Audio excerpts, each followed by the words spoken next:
Eagles Entertainment. Eagle Eye in the Sky is fueled by Gatorade, the official sports drink of the Philadelphia Eagles. Anything that moves, I don't care who it is. Let's go. Give me everything you got. Play fast, play hard. Let's meet these boys tonight in their house. It's party time. It's party time. Flag, here we go. Touchdown! You are listening to the Eagle Eye in the Sky podcast. Now here's your host, Fran Duffy. That's right, another week, and we've got some coaching changes to talk through as the Eagle Eye in the Sky podcast, fueled by Gatorade, continues. I'm Fran Duffy, and I think we've got a great show for you here on episode number 229. At the top of this week's show, we've got Chalk Talk, where I sat down with really three different people, three different guests. We're going to go around the horn here in the NFC East. Obviously, look, a lot of coaching changes. The coaching hires made official here in Philadelphia. We'll hit on that at the very top. After that, I'm going to sit down with Ben Fennell. We're going to talk about Mike McCarthy going to the Dallas Cowboys. So Ben has obviously a lot of insight with Mike McCarthy being the former coach of the Green Bay Packers. We'll pick his brain a little bit about how Mike McCarthy will fit in Dallas. We'll talk with Bob Sturm from The Athletic down in Dallas about Jason Garrett, who made the move up to the New York Giants as the offensive coordinator. We'll talk about Joe Judge and what he will bring to the New York Giants. And then lastly, we'll chat with Jordan Rodrigue, who does a great job covering the Carolina Panthers for The Athletic, and her insight into Ron Rivera, the former Eagles defensive assistant, who will now be the head coach of the Washington Redskins. So we've got a lot to talk about. We're not going to waste any more time. Let's get into it now with Chalk Talk. Let's get down to business. It's time for Chalk Talk. All right, so at the very top, like I said, we're going to talk about the Eagles' coaching changes first, and they made those changes official late last week, and really the big name that was added to the staff would be Rich Scangarello, who is the senior offensive assistant. He was the offensive coordinator last year for the Denver Broncos, longtime assistant under Kyle Shanahan, both in San Francisco as well as in Atlanta, has a number of different stops at the college level as well, and I think if you're just looking, at the Shanahan influence, okay, a lot of the things that we talk about when we talk about it on the Eagle Eye in the Sky podcast all the time, because you see it, obviously you see it in San Francisco right now, you see it in Green Bay with Matt LaFleur, you see it in LA with Sean McVay. These offenses, you see it in Minnesota, Gary Kubiak comes from that same tree. So it's a lot about stretch zone run game, misdirection with the motions and all the different pre-snap movement, and then also obviously the formation variation using different personnel packages, a lot of different variety there with that Kyle Shanahan offense. So it'll be interesting to see what Coach Scangarello can bring to this Eagles offense in that role as the senior offensive assistant. Press Taylor promoted to pass game coordinator. Really, really excited for Coach Taylor and everything he's done over the course of his career here in Philadelphia. Did a great job last year with Carson Wentz as the quarterback coach. Carson Wentz breaking a bunch of Eagles franchise records as a passer. If you go and find any of the segments that Press Taylor's done on Eagles game plan, he's done a couple of tape study segments with us in the studio. You just got to get a sense of how bright of a young coach he is. Excited for him and what he'll bring to this Eagles offense moving forward. Matt Burke, also a title change from Matt Burke. He goes from special defensive assistant last year, now is going to be the run game coordinator and the defensive line coach. So you look at Matt Burke, he was the defensive coordinator in Miami for 2 seasons, 2017, 2018, longtime assistant under Jim Schwartz, but he's known league-wide for how smart and creative he is, especially in the defensive front. So him being the run game coordinator will be fun to watch here for this Eagles defense. On the back end, the Eagles had to replace Corey Youngland, who's now the defensive coordinator in Detroit. Marquand Manuel was signed. He was the defensive coordinator in Atlanta from 2017 to 2018. Now, Marquand Manuel, he was a longtime assistant under both Dan Quinn, who's obviously the head coach in Atlanta, and also Pete Carroll out in Seattle. So you've got that cover 3 zone, very high intensity, high urgency play in the secondary. Excited to see what he will bring to the back end of this Eagles defense in 2019 or in 2020. And then Aaron Moorhead was signed as the wide receivers coach here in Philadelphia. Spent the last 2 years as the wide receivers coach at Vanderbilt. I'll tell you what, he's an NFL veteran. He played in the league for a long time out in Indianapolis. But, I studied a Vanderbilt wide receiver over the summer, Kalijah Lipscomb, okay? He's a senior. He's going to the combine in a couple weeks. He's certainly one of the many receivers in this draft class. And I'll say this about Kalijah Lipscomb. He's a little bit, athletically limited. There are some limitations there from a physical standpoint, but you could tell he's coached really, really well. He gets off the line of scrimmage with really good hand usage at the line. He's very crafty with his releases, and as a route runner, you could tell he was coached up very, very well. So excited to see what Aaron Moorhead brings here to Philadelphia from a coaching standpoint at the wide receiver position. And then the last hire, Andrew Briner, was hired as the pass game analyst, pass game coordinator, and quarterbacks coach last year at Mississippi State underneath Joe Moorhead, the longtime coach there, or I shouldn't say longtime coach there, but the coach down for the Bulldogs in Starkville was obviously at Penn State, so local fans may be aware of Joe Moorhead. But I think when you look at Andrew Briner, he brings just another set of eyes, another set of experiences. What he can bring from that standpoint will be a lot of fun. I've watched that Mississippi State offense this summer, this fall. Just watching them, you can kind of see that they go about things a little bit of a different way than what most of the teams in the SEC did. So excited to see some of those ideas brought to Philadelphia. And then a couple of promotions as well. TJ Pagnetti promoted to assistant run game coordinator and assistant running backs coach.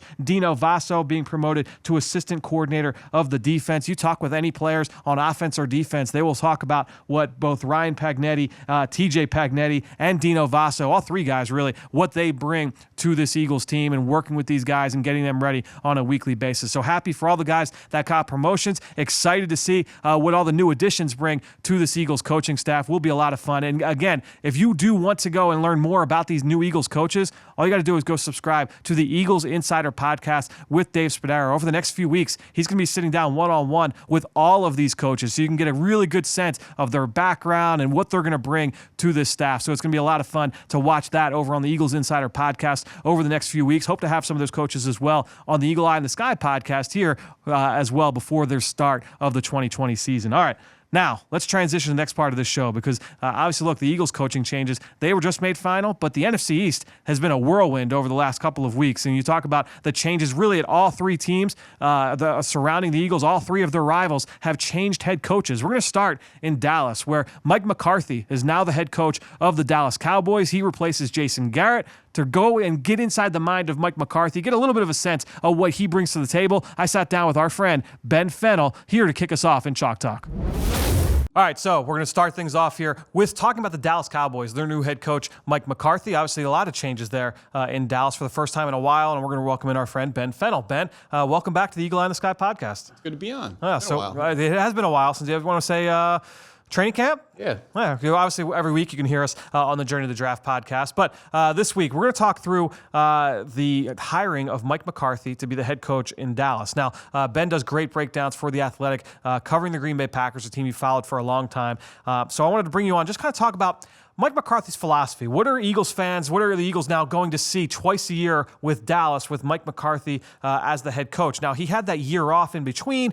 There's other variables in play here with Kellen Moore is held as OC. It sounds like he's going to be the play caller, but Mike McCarthy as a whole, over the course of his career, what is his philosophy offensively? What are we going to see from this Dallas Cowboys offense? Well, I think the whole stigma around Mike McCarthy is really interesting because he's paired with Aaron Rodgers. Right. And the stigma around Aaron Rodgers is very interesting. So identifying their abilities, their pros and cons are tough to sort through. Yeah. Because they're each pretty unique. And Aaron Rodgers is a unique quarterback. And I think the past 3 and 4 years are tough to evaluate the coaching staff with the quarterback. Sure. He had a propensity to play out of structure, play improvisationally. He did it very well for a long time. So that kind of bastardized the offense to an extent, and I'm not sure where the lines kind of were drawn between Mike McCarthy's philosophies and Aaron Rodgers. And that was a big part of the conversation behind the scenes is their relationship and them butting heads philosophically. Right. In that Mike McCarthy was more of a structured-based coach. Yep. Much like a funny thing, Matt LaFleur or Sean McVay. Just a different style. Yes, and Aaron Rodgers is more of a spread, let me figure it out type of quarterback. Right. Yep. But spinning this back to Mike McCarthy, West Coast offense or originated coach. Yep. Quick pass game, foundational run game.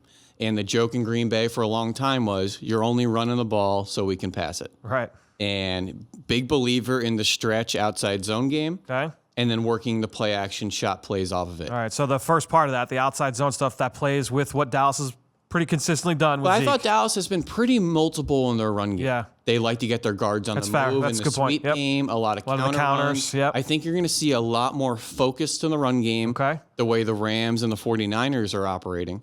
Much more of a heavy zone scheme with a couple tendency breakers. So maybe going back to like DeMarco Murray when DeMarco was there. Very much so. Okay. I like that style. Okay. And then working the play action shot plays off of it.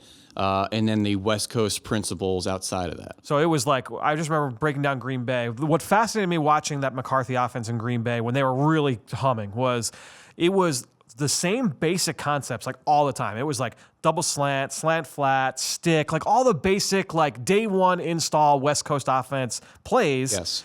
And then they had great plays off of that. So you had like your stick nods and your sluggos and stuff like that.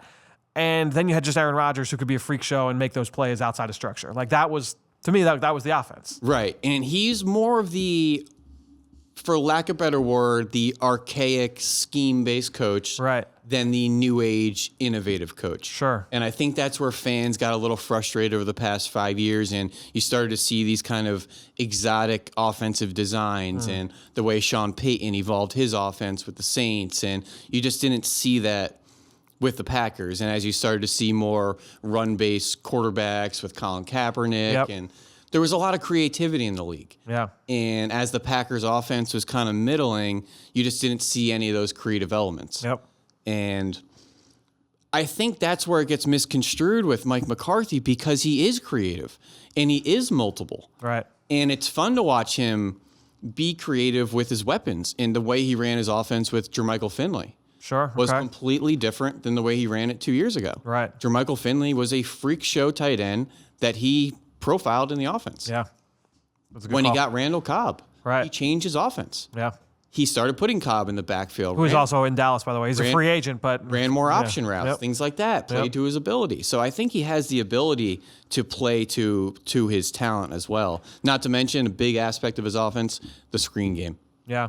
Not only calling him, the timing of the screen. That's something we talk about a lot is when you call the screens. Right, yep. Very, very good feel for calling the screen game and something I think the NFC East is going to have to deal with for a couple of years. So we know Zeke is great in the pass game, so Yep. we'll see more of that. You mentioned the outside zone stuff. I think what will be interesting, we'll talk about this a little bit later with Jason Garrett going to New York.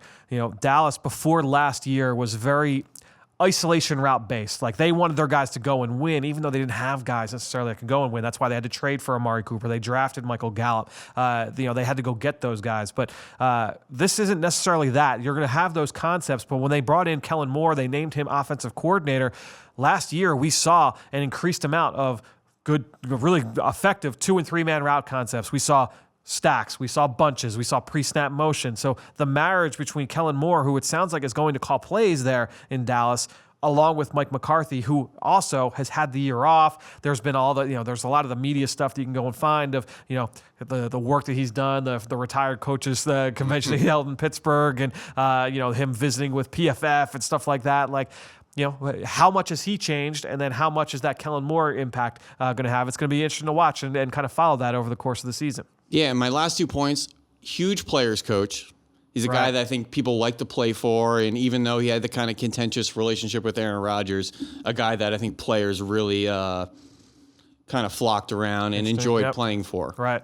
And the one player I think I'm most excited for in this offense, as much as he's gonna run the ball and he's gonna work in the play action shot plays, Right. is Tony Pollard. Really? And the way I think Cobb got used in the Packers offense early in his career Okay. will be the 2020 version of Tony Pollard. Interesting. What do you think McCarthy does for Dak? I think he needs to structurize Dak. I think Dak needs to play like Jimmy G played this year. Right. I think play a little bit more within structure. He has some ability, obviously, that's unique for quarterback play and the quarterback runs and his ability to use his leg and be strong. But I thought he took a really good step forward in being a pocket passer this year, especially early in the year when the offense was much more structured. I thought it got a little bit loose later into the I would year. agree with that. Yep. And that's going to be interesting because of what he allowed Aaron Rodgers to do late in his career and be a little bit more out of structure. Yep. And I think this is the fun conversation with McCarthy and all the different identities the Packers have taken over the past 10 years in not really knowing which one is McCarthy. Is it the Super Bowl years? Is it the 15-1? Is it the past 2 years with Aaron Rodgers and struggling to move the ball? Yep. It's an interesting conversation because you don't really know who he is. Yeah, and I think you'll have that same kind of conversation defensively. Mike Nolan going in as defensive coordinator. He's been in a multitude of schemes, different situations. He's had different levels of success, some good, some bad. So some changes, certainly with Dallas. Appreciate the time here, Ben. Just breaking down what we think Mike McCarthy could look like with the Dallas Cowboys. Well, great stuff there from Ben. You can follow him on Twitter at @BenFennell_NFL. And he mentioned, we talked a little bit about just that dynamic between Mike McCarthy and Kellen Moore. As I mentioned, Kellen Moore last year, we saw all the different pre-snap motions, the stacks, the bunches, a lot more creativity. So it'll be interesting to see just how that meshes with Mike McCarthy and the creative influence that he has. And so pairing those two together should be fun to watch, from a football standpoint, to see how those two meld together for that Dallas Cowboys offense. Defensively, they brought in Mike Nolan, who was a longtime defensive mind in the NFL. I believe he was just a linebackers coach for the New Orleans Saints. He's been a defensive coordinator a number of different spots, 4-3, 3-4, doesn't matter. He's worked with both. The thing that'll be interesting to watch there with the Dallas defense, you have so many free agents. I mean, at all three levels, and really on both sides of the ball with that Dallas team, a ton of free agents going into this offseason. So seeing how this plays out from a personnel standpoint, I think will kind of dictate how they're going to play. Are they going to be 4-3? Are they going to be 3-4 in their base? That should be interesting to watch. They did hire Jim Tomasula, who's one of the better defensive line coaches in the league. He joins Mike Nolan and obviously worked with Mike Nolan out in San Francisco.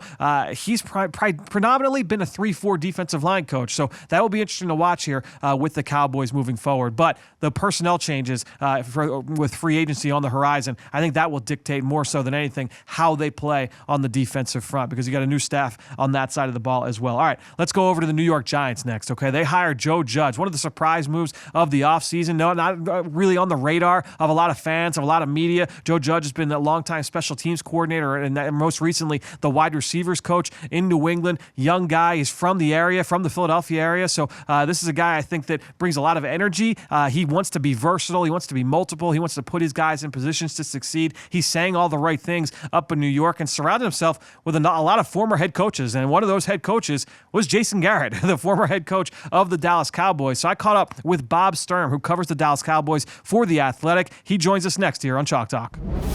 Well, happy to welcome back to the show a guy who joined us last summer previewing the Dallas Cowboys from an X&O standpoint. Happy to welcome back Bob Sturm from The Athletic down in Dallas. Bob, we're not talking about the Cowboys today. We're instead talking about Jason Garrett, obviously a guy that you've covered for a long time down there in Big D. He has now changed locations. He's an offensive coordinator for the first time in about a decade up in New York with the Giants. I want to get a sense of you. What do you think his philosophy is going to be now as a play caller, as a full-time offensive coordinator? What is he going to bring to this Giants offense?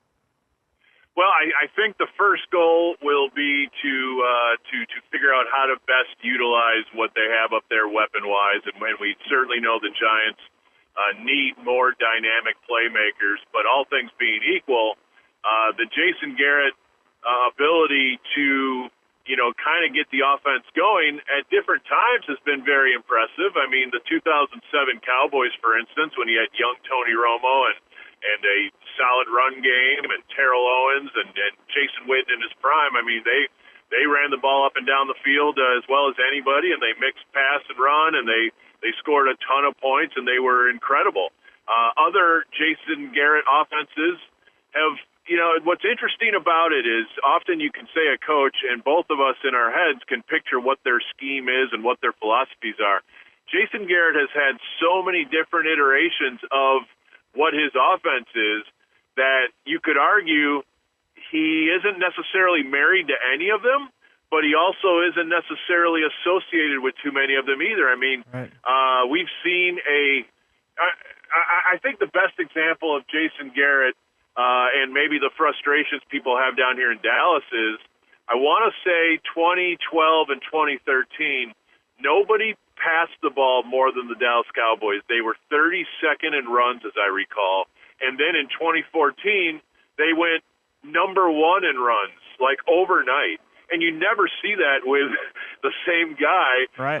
But the Cowboys did it. So to say, what is Jason Garrett all about? It's actually a little more complicated than that because he's evolved, and I'm not positive it's always been for the better, but his offenses absolutely have changed over the years quite a bit. Yeah, I'm really interested to see. Obviously, look, Scott Linehan was down there for so long, and I think back to what they were schematically before last year, before Kellen Moore took over as the offensive coordinator. A lot of isolation-based routes. We talked about that earlier with Ben. It wasn't necessarily a conceptualized offense, and then you look at the run game, and it was very multiple. All different kinds of schemes, zone, different gap schemes, power, counter, trap. But then you look at what they were DeMarco Murray a few years ago, and it was all stretch outside zone, and Bill Callahan was there. I'm just very interested to see when you look at how he's going to work with this offensive personnel. Obviously, an offensive line that, they have some pieces, but not all the way there yet. You have a dynamic playmaker in Saquon Barkley and a young quarterback. It's going to be interesting to see what he decides to do philosophically with that group that he's got installed so far, obviously very early in the offseason up in New York.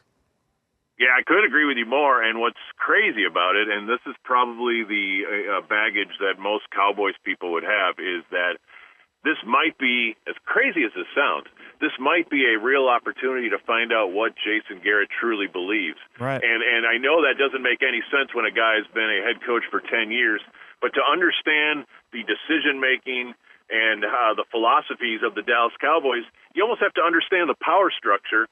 And that leads you to, why was Jason Garrett a head coach for this long? It's because he could operate under the power structure. Well, what that means is, at different times, different cooks were in the kitchen, and his greatest ability might have been his ability to adapt to whatever he was told that we were going to really emphasize from the Jones family, from the personnel department, from the latest OC they hired. So you mentioned when they brought in Scott Linehan, that followed when they brought in Bill Callahan. And Scott Linehan came from the Lions organization, where they were also dead last in runs those years in 2012 and 2013. And I think maybe even 14 was his first year in Dallas, Linehan. And so to see the personality change of the offense, it felt more like something being driven by Bill Callahan and the front office. And so you see that, and then you look at 2019 and you say, wow, the Cowboys offense actually looked quite different early on. And that felt more like Kellen Moore bringing in his philosophy, which in some ways does go back to Scott Linehan in Detroit, if you can follow all of these intersecting lines. But the bottom line on all of it is, depending on who you talk to, Jason Garrett was seldom present in offensive meetings the last couple of years. And so his input at times was, hey, you handle the head coach decisions, but these other guys will be handling the actual X's and O's of the scheme. So there's no question Garrett is well-versed in a number of different looks. There's no question that he has presided over some very prolific offensive seasons. But the philosophies have changed so dramatically over that time that to pin him down on exactly what he will do with Daniel Jones and Saquon Barkley and whoever they get to fill out their cast of receivers is some level of guesswork on our part. Yeah, it's going to be so interesting, man. And I think when you look at Joe Judge as the head coach, we're going to talk a little bit soon here about Patrick Graham, and obviously he's so multiple defensively. All the different ways they can go about it offensively with Jason Garrett certainly is going to be very interesting to follow. I know you'll be following it down there in Dallas. Well, Bob, really appreciate the time here on the Eagle Eye in the Sky podcast, fueled by Gatorade. We will talk to you again soon, my friend. Thank you so much. So as Bob said, it's going to be very interesting to just watch the evolution of Jason Garrett, because we're really going to get a sense of how he wants to play. I think regardless, it's going to be very similar to what Joe Judge's philosophy has been, and what he's kind of said since he's gotten the job. This is a guy that's worked for Bill Belichick. He's worked for Nick Saban. Those guys all harp on putting your guys in a position to succeed. Don't ask them to do things that they're not good at doing. So regardless of who they have from a coaching standpoint, they're going to look at their personnel, the personnel that they acquire this offseason in free agency and in the draft. That will dictate how they're going to play. But, as we mentioned, the identity of the Dallas offense has changed so much over the last decade. It'll be very, very intriguing to see how Jason Garrett attacks this New York Giants offense. Defensively, they hired Patrick Graham, who is a very well-respected young defensive assistant. He was the defensive coordinator last year in Miami with Brian Flores. So the Eagles saw him a year ago. And this is a defense, they're very multiple up front, so they're going to do a lot of different things. They're going to move pieces around. Well, one guy might line up at off-the-ball linebacker, then be an edge rusher, then be a stand-up 3-tech, then might be dropping off in coverage, all in consecutive plays. And so when you look at what they're going to do, they're going to be very multiple up front, a lot of different looks in the cover or in the back end, a ton of man coverage, and they're going to play a heavy sub package. So not just nickel, but dime and quarter as well. So you're going to see a lot of heavy defensive back sets. My guess is they'll be addressing the secondary. A lot of young DBs already on that roster. Wouldn't surprise me if they add a couple more DBs over the course of this offseason up in New York. So that's what you can expect here from this New York Giants team. Now, let's transition to the final team here, the final rival for the Eagles, the Washington Redskins. As I mentioned earlier, they hire Ron Rivera. For a little bit of a taste into what he will bring from a philosophical standpoint, we caught up with Jordan Rodrigue, who covers the Carolina Panthers for The Athletic. She is next here on Chalk Talk. Well, excited to close out this segment with Jordan Rodrigue, who does a great job covering the Carolina Panthers for The Athletic. You could follow her on Twitter at Jordan Rodrigue. Jordan, welcome to the Eagle Eye in the Sky podcast, fueled by Gatorade. Thanks, guys. I really am happy to be here. Thanks for having me. So we're going to continue this conversation talking about the new hires in the NFC East, and we're going to round it out with the Washington Redskins. Ron Rivera coming over from Carolina. A lot of Eagles fans familiar with Ron Rivera, obviously a former defensive assistant here in Philadelphia. But as a head coach, what is the philosophy? What are his core values that he's going to bring with him to the nation's capital?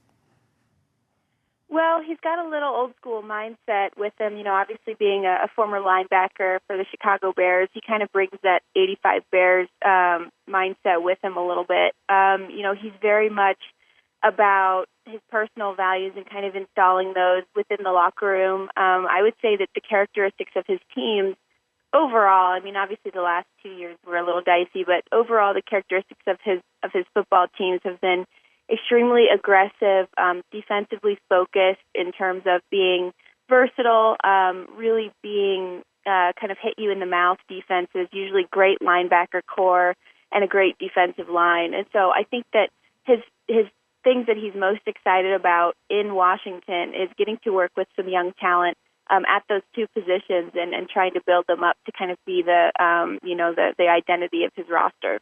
Yeah, we're going to talk about him in a little bit, but the hiring of Jack Del Rio and them going right out and saying, you know what, it's we're going from a 3-4 to a 4-3. It's going to be a 4-3 scheme with that group. I was a little bit surprised to see that because I know going into last year with Carolina, they wanted to be a little bit more versatile, a little bit more hybrid with what they were doing on the defensive front. We saw a little bit more odd looks from them in different 3-4 packages. They draft Brian Burns with that in mind.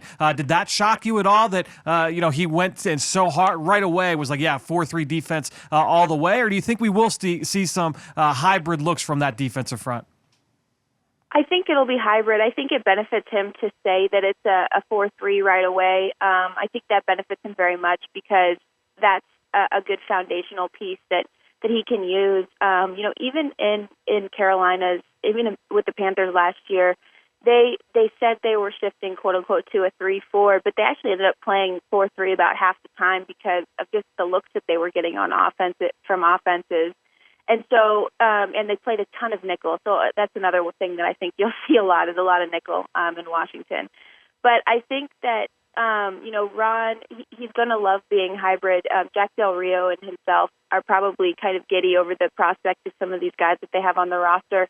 And also that high draft pick as well. And so I think that they're probably going to try to be more versatile because you just have to be at this point in the league. And I think he's excited about kind of having a clean slate. One quote from him stood out to me during training camp last year.